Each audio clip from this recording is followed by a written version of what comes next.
Sementara itu kasus Omikron di Indonesia kembali bertambah, jumlahnya sebanyak 68 orang per 31 Desember 2021.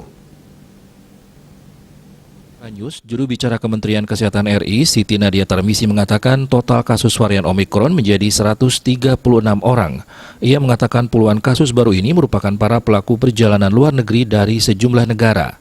Nadia mengatakan sebanyak 11 orang diantaranya merupakan warga negara Indonesia. Semua kasus merupakan pelaku perjalanan luar negeri dengan asal negara kedatangan paling banyak dari Arab Saudi, Turki, Uni Emirat Arab, dan Amerika Serikat.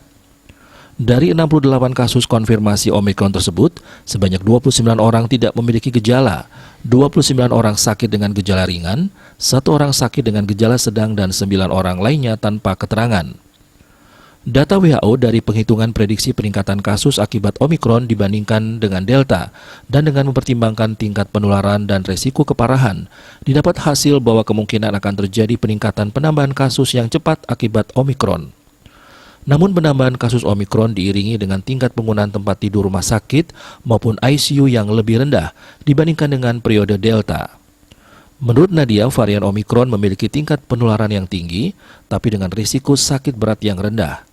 Walaupun begitu, masyarakat tetap harus waspada karena situasi dapat berubah dengan cepat. Oleh karena itu, upaya pencegahan dan pengendalian serta upaya mitigasi lainnya harus tetap berjalan. Nadia menghimbau masyarakat untuk menahan diri tidak bepergian ke negara-negara dengan transmisi penularan Omikron yang sangat tinggi. Bali Pos melaporkan.